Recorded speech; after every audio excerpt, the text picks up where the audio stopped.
What's good? It's your boy Jay. That's me. Let's dive into Smackdown for September the 1st, 2023. A pretty decent show for the most part. I enjoyed it. It's great that we get John Cena for a couple months. That's always a good thing. I'm glad that Cena came back. I'm glad that he is back. This is great. It's great. And this should help with TV ratings because Roman is on vacation. So we won't see Roman until Survivor Series. Or close to Survivor Series. But John Cena being on SmackDown for a couple months, I have no issues with it at all. None whatsoever. So, we kicked the show off with John Cena. Comes out to a massive pop. So, Cena gets on the mic and mentions fans giving him 20 years of memories of sliding into the ring, and it never gets old. It just gets better. Cena goes on and thanks the fans for all you've given and for all you continue to give. The fans have given Cena the chance to come home again, and it feels good. The chance to be a part of SmackDown for a few months and the chance to wrestle in India for the first time, which he's thankful for. Cena says he just found this out backstage, but he's also been given a chance to host Payback tomorrow night. So fans pop, so that's great. That makes sense. That's really freaking cool right there. Really good shit there. And I think that at Payback, he'll probably start what rumors have been saying, his feud with Cody. I think that would be tremendous. They're going to have to give us some exciting television until Roman comes back. So I think, that'll be great. I'm trying to think if they're going to turn Cena heel. I've heard reports say that they might, but I doubt it. They'll probably keep him as a tweener. But I don't see him being a full-fledged heel. They're going to keep him middle of the road. Like, straight down the middle. That's what they're going to do with Cena. For the most part. Continuing on. Cena goes on and says, as much as the fans have given him, he will do his best to get back to them. Cena says, that starts tonight, right now, with SmackDown. He goes on hyping up the show and says tonight we have the chance to see Cena face-to-face with. Out comes Jimmy Uso. He has new theme music, and I fucking hate it. I don't like it. Ugh. Nah. I'm not digging this Jimmy Uso heel turn. Just not digging it.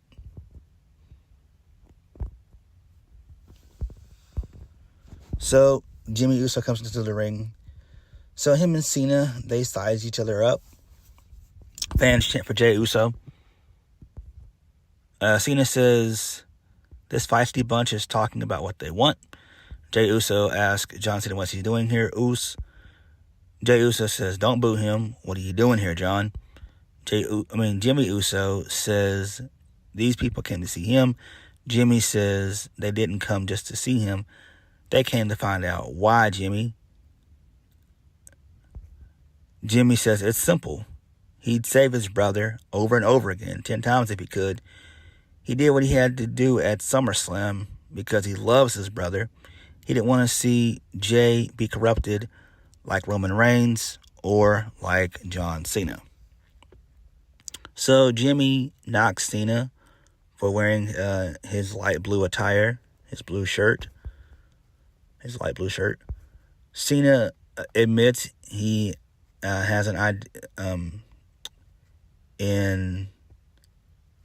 identical fashion sense, and he never gives up on it. So, Jimmy Uso says Cena is in his ring now, and Cena is exactly like Roman Reigns. So fans boo. Cena asks how. Jimmy says John Cena and Roman Reigns only take and take and take. The difference is Cena does it with a smile on his face. Damn, just like a politician. Damn, that was good. That was really fucking good right there. Cena says he's got to stop Jimmy for 2 seconds. Now Cena gets closer and says he knows Jimmy has a lot on his mind and has been trying to make sense of it. Cena says he's been wanting to say this to Jimmy for 3 years. The wrong Uso quit. And then Cena tells Jimmy Uso to take that.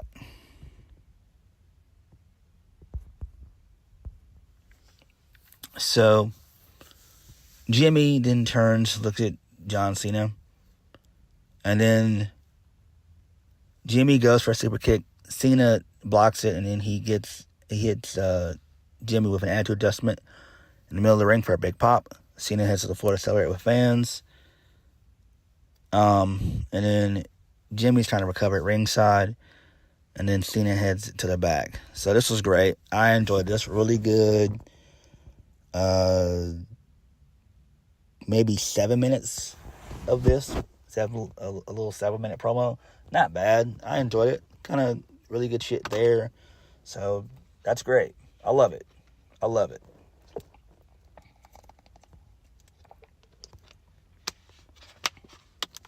I really do love it. Moving on. So Kayla Braxton is backstage with Austin Theory and Grayson Waller, which was great. She asked about John Cena hosting Payback, and they just laugh. And I laughed too because the laugh was funny. Austin Theory laughs and says, please, he beat Cena at WrestleMania. Grayson Waller hypes up what they would do at Payback respectfully. And then Austin Theory says if Kayla is done drooling over Cena, she can get ready to see the world's greatest tag team do what they do. They crack some more jokes and then they head out. So I do like this tag team of sorts, and I hope that we see more of these guys as a tag team. They really should have paired Austin Theory with Grayson Waller as soon as Grayson Waller touched down on the main roster. I think it's been about, 2.5 months ago? They should have put Grayson Waller with Austin Theory. And whenever one of the members of Pretty Deadly comes back, you could align those guys with them as well and have a really cool faction there. That would be great. I heard people talk about that online, and I do agree with that. I think all 4 of those guys are stars. All 4 of them are great. Really good, solid acts. All 4 guys are. And I really hope that they really do decide to push Austin Theory and Grayson Waller as a tag team. I'm not going to hold you guys up. They need to. It's money. And Austin Theory can learn from Grayson Waller. Grayson Waller is like 8 years older than Austin Theory. And that's great. So, Grayson Waller is a really good heat magnet. Really good heel. So, he's a really solid heel, if we're being honest. So, this leads us into our first match of the night, that being Austin Theory and Grayson Waller versus Rey Mysterio and Santos Escobar. But before that, we see Jimmy Uso backstage. He yells at a production assistant and tells him to say his name. Do you know who I am? The worker nods in fear as Jimmy hurries off. So that was pretty cool there. A really solid, good match. I enjoyed it for the most part. So, Grayson Waller gets the win. He wins via the Rolling Stunner with a 1-2-3 on Santos Escobar. And this is great because I do see Santos probably turning heel very, very soon. Hopefully it'll be at Payback, and then that way we can kind of start the feud between him and Ray. I would love it to last through the rest of the summer and maybe conclude at either TLC, if they're going to have it, or at the Royal Rumble next year. So hopefully they end up going at least until the Royal Rumble. That would be great. So that's where all things are headed, hopefully. And I'm glad that Grayson Waller and Austin 3 won. More of this tag team, please. Moving on. So Mia Yim is talking to Adam Pearce in his office. She thinks she's ready to go. She just needs, and then all of a sudden Jimmy Uso storms in to interrupt. Adam Pearce says his attitude is horrible. They have some words, and Adam Pearce says, you can't go around being rude to everyone. What's wrong with you? So Jimmy looks at Pearce and asks if that's it. Yeah. And then Jimmy walks off, and then Pearce apologizes to Mia Yim, but she's not bothered. Okay. That's fine, I guess. Moving on. So out comes my boy. No, not yet. Out comes my boy Bobby Lashley. He's wearing a nice suit. He's all smiles. Then we go into the next segment, that is Mia Yim. So she's venting to Carl Anderson and Luke Gallows. Oh my God. About Jimmy Uso disrespecting her. They tell her to just stay out of the Bloodline's business. AJ Styles walks up and Mia Yim tells him what happened. Gallows and Anderson say it's no big deal, which I do agree with Anderson and Gallows. AJ says, no, it's a big deal. AJ says he'll handle this. He walks off as Anderson and Gallows look on, and Mia Yim nods. So I don't understand why AJ Styles had to confront Jimmy Uso. He really didn't disrespect her, if we're being honest. It's like, who cares? I'm glad we didn't see Mia Yim wrestle. Like, that's always a good thing. Like, Mia Yim kind of let herself go. Really and truthfully, she's better off in Impact, if we're being honest. Let's just be perfectly honest. Same thing goes for Gallows and Anderson. Just being honest. Just gotta be honest. Moving on. So Bobby Lashley's in the ring. He says fans know how to make someone feel good. He goes on and says, we have some business to handle tonight. Bobby Lashley says no matter where he goes, everyone wants to know what's going on with Lashley and the Street Profits. Lashley says the answer is simple. Real recognizes real.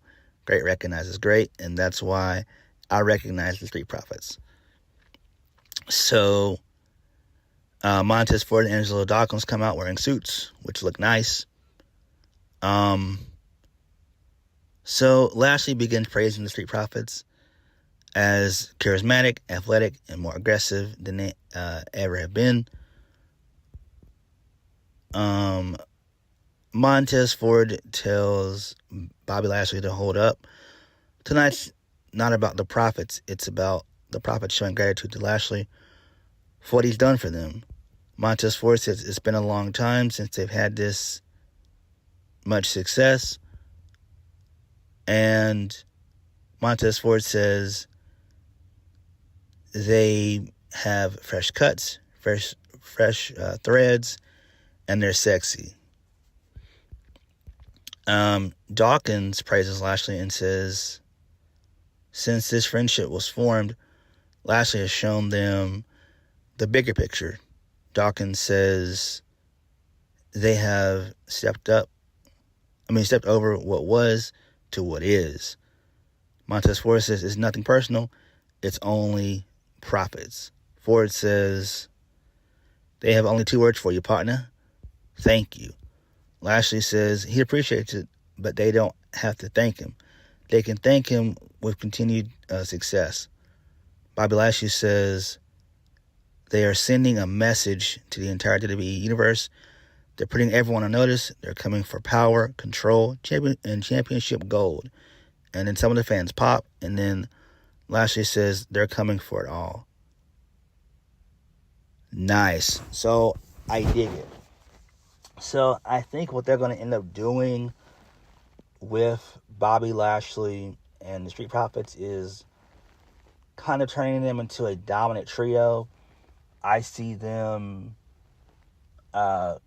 rising up through the ranks, and this could be SmackDown's second version of the Bloodline, if we're being honest, and I think that would be tremendous.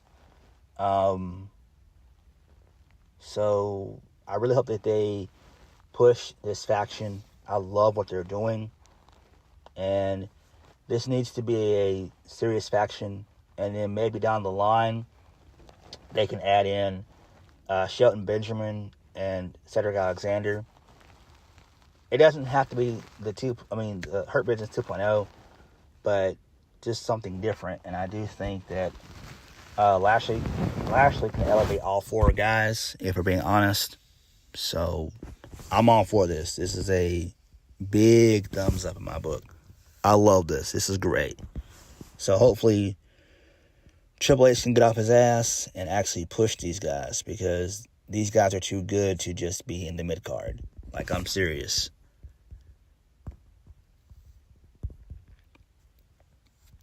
So, next, this leads us into Sami Zayn and Kevin Owens versus the LWO, which is Joaquin Wilde and what's the other guy's name? Cruz del Toro. And this was a quick squash. This didn't last long. So, Kevin Owens and Sami Zayn win with the haluva kick into the stunner for the 1, 2, 3. That was it. Again, all signs point to the LWO turning on Rey Mysterio, and I'm all in for that. Let's do it. Let's do it. That's all this is leading to. So post-match, Sami Zayn and Kevin Owens, they stand tall in the middle of the ring with the titles. So Sami gets on the mic and sends a warning to the Judgment Day for their Steel City street fight at Payback tomorrow. Sami says this will not be pretty or fun, but they should bring all they have because this will be the fight of your life. Okay. I guess, again, I'm not excited to see the match. I just want this feud to be over with the Judgment Day and Kevin Owens and Sami Zayn. It's been an endless loop for like months. I'm just ready for this shit to be over with. Moving on. So we go backstage. We see Jimmy Uso getting ready to leave. AJ Styles walks up to him and confronts him over how he disrespected Mia Yim. They argue and then start shoving each other. Out of nowhere, Solo Sikoa rushes over and levels AJ Styles. He knocks him down. But Jimmy also is sent to the floor. So Solo looks down at Jimmy, and Solo tells Jimmy he's not out of the bloodline until they say he's out of the bloodline. Jimmy jumps back up to his feet and says there's nothing Solo, Roman, or Paul Heyman can tell him to do. Jimmy Uso walks off. He walks out of the side door as Solo looks on. So I'm fine with that, I guess. So Kathy Kelly is backstage with AJ Styles, and she asks what went down before the break. So AJ says the Bloodline thinks they run SmackDown, WWE, and everything else, which they do, AJ. Come on, they've been doing that for 3 fucking years. Where you at, dog? But they don't. AJ Styles says he wants Solo in a match tonight so he can knock his teeth down his throat and show him who runs SmackDowns. And then Luke Gallows, Carl Anderson, and Mia Yim, they show up. So Gallows and Anderson advise AJ not to get involved with the Bloodline stuff. Mia Yim disagrees and says, don't listen to Gallows and Anderson. AJ says no. They need to be reminded that this is the house that AJ Styles built. And then AJ Styles storms off with the rest of the OC. Next, this leads us into LA Knight and The Miz. Really good promo segment.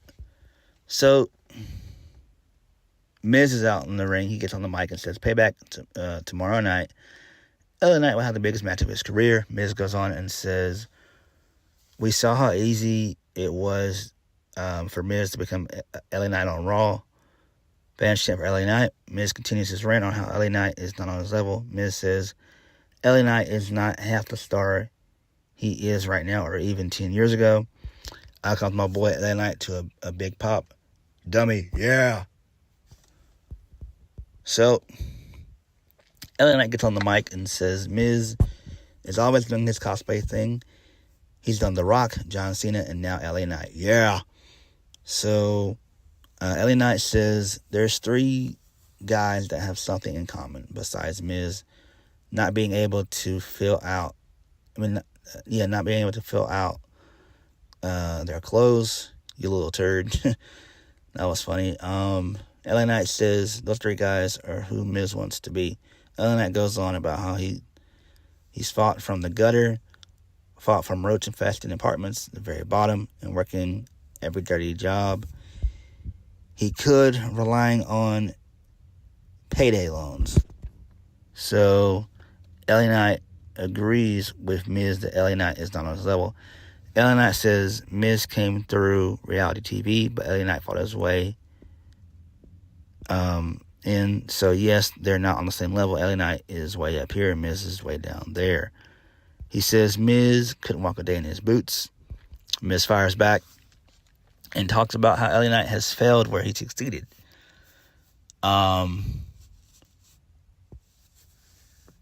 So, Miz says LA Knight is telling us about my bad. Let me reread this again. Miz says LA Knight is telling us about how he was also on a reality show called The Hero. But what many do not know, because LA Knight was the first contestant to be eliminated, Miz said he got 3 years. He got in here 3 years, and it took LA Knight 20. Miz says he succeeds because he's a star. He goes on ranting. But LA Knight interrupts and says Miz only succeeded because he takes advantage of every situation. LA Knight knocks Miz for not being the star of his own show. Miz and Maurice, as his wife is the star. Maurice is the star, which is true. LA Knight says Miz just on the show the show as a baggage handler, carrying around your little giblets. And then the tiny balls chant starts up. LA Knight tells Miz to send his regards to Maurice. LA Knight says to tell her when he gives her a broken husband back after payback tomorrow, she's going to feel empty inside, but he can fix that with one phone call to this guy, LA Knight. That was great. So Miz rips LA Knight some more and says people love LA Knight and can relate to them because they're failures. They settle for mediocrity. Miz goes on and says LA Knight has had losses, but he never gave up. And that gives him the chance to do something the fans can never do, succeed. Miz says LA Knight is going against the real superstar and crushes the hopes and dreams of others. Miz says at Payback, he's not just LA Knight's opponent, he'll be a human time traveler, and when he defeats LA Knight will lose everything and will be forced to go back to that roach-infested apartment where he'll be cutting promos in front of the mirror like it's 2003 again. That was great. I love that. That was hilarious.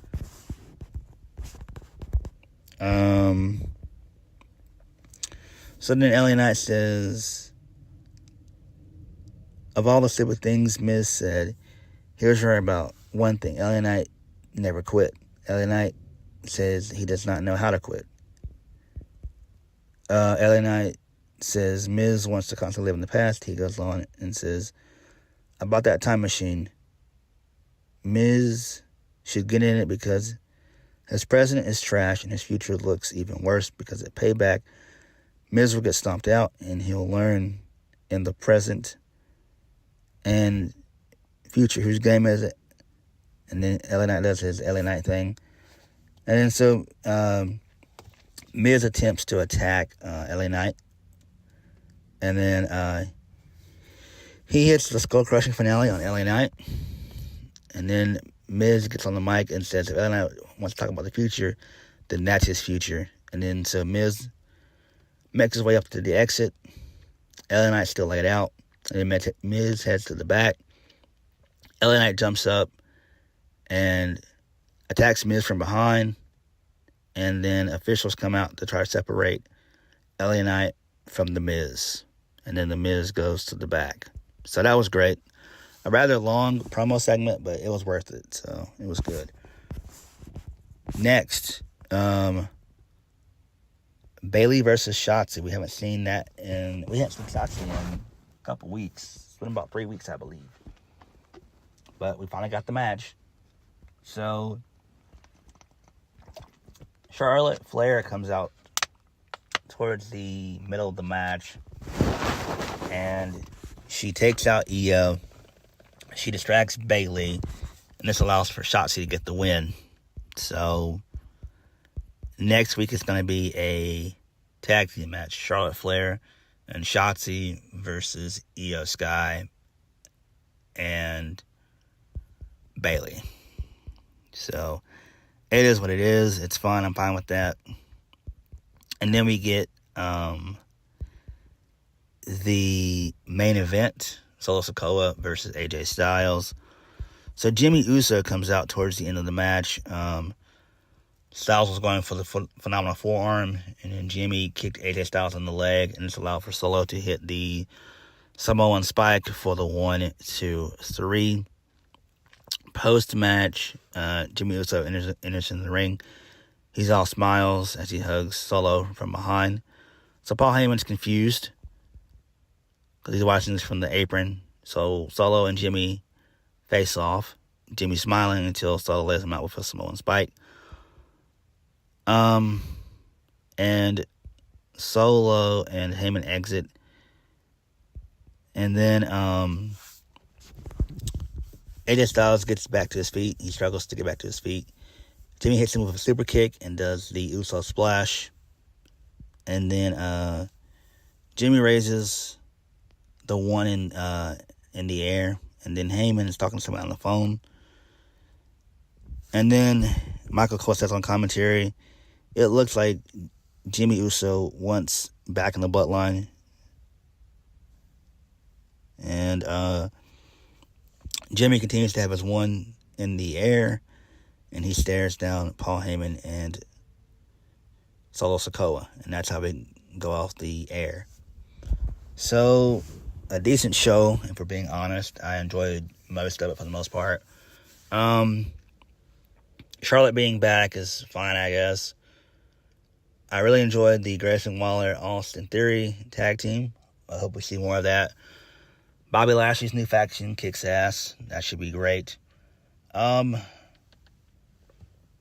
Bloodline is still good, but we all know that it's on its last legs. We're at the final chapter of the Bloodline, if we're being honest. And John Cena being back for a few months is great. That's great. So, all in all, SmackDown, for the most part, was decent. But what did you guys think? Please hit the like button, comment down below, and subscribe for more videos. I'll catch you guys later. Peace.